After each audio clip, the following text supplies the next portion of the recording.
बिस्मिल्लाहिर्रहमानिर्रहीम। अस्सलाम वालेकुम। आज के इस वीडियो में हम हुरूफ तहज्जी के जीम, हे, खे और चे को किस तरह लिखा जाएगा उसकी मश्क करेंगे।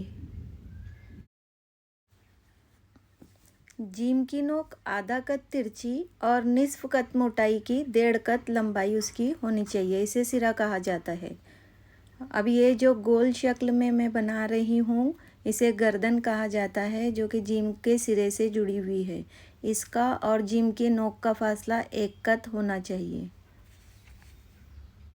याद रखिए, हम उर्दू किताबत सीख रहे हैं जो कि कत के पैमाइश पर ही मुनहसिर है, इसलिए हमारे कत सही लगना चाहिए।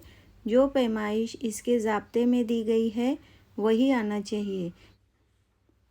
जैसे नोक आधा कत और ऊपरी सिरा 1.5 कत, सिरे और गर्दन के दरमियान 1 कत, ये फिक्स है। गर्दन मुकम्मल होने के बाद हमें कलम को धीरे धीरे ऊपर से नीचे की सिमत मोटा करते हुए बेज़वी शक्ल में ले जाना है। ये हमारा खाका तैयार हो गया। जीम का जो सिरा है ऊपरी, वहाँ से जीम की आखिरी सिरे तक का फासला 3 कत होना चाहिए। जीम की जो गर्दन है वहाँ से नोक का फासला 3.25 कत होना चाहिए।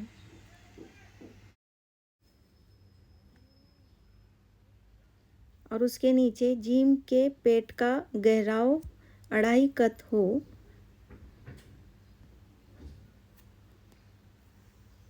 जीम का जो सिरा है, गर्दन और लटकाव है, ये अंदर बाहर नहीं है। जीम आखिरी चौथी लाइन पर ख़त्म होगा। इसी तरह जीम के तमाम हमशक्ल हुरूफ लिखे जाएंगे। एक बार कलम से किस तरह लिखा जाता है ये भी देख लीजिए। कलम की नोक से हमें जीम की गर्दन और सर को सही शेप देना है।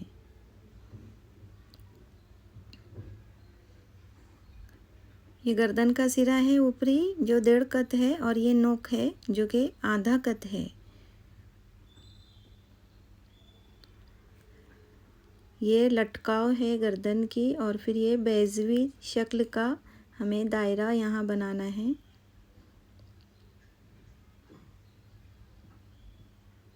ज़रूरी नहीं कि एक बार में ही आपका जीम तैयार हो जाए, इसे नोक की मदद से भी आप सही कर सकते हैं।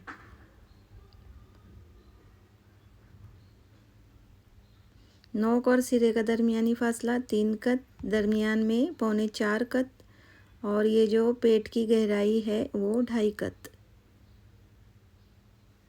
गर्दन और नोक के दरमियान 1 कत का फासला।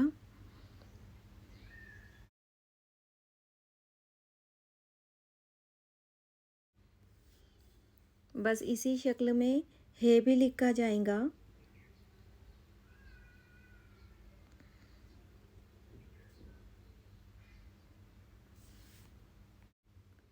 उसके बाद खे लिखेंगे।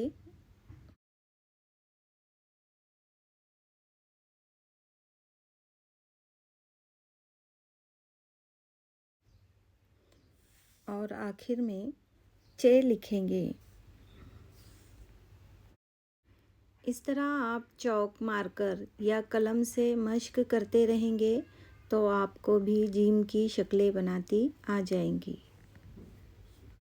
जो लोग मेरे इस चैनल पर नए हैं उनसे गुजारिश है कि वो मेरे चैनल को सब्सक्राइब करें और साथ ही बेल आइकन को क्लिक कर ले, ताकि फ्यूचर में आने वाले वीडियोस की रेगुलर नोटिफिकेशन आपको मिल सके।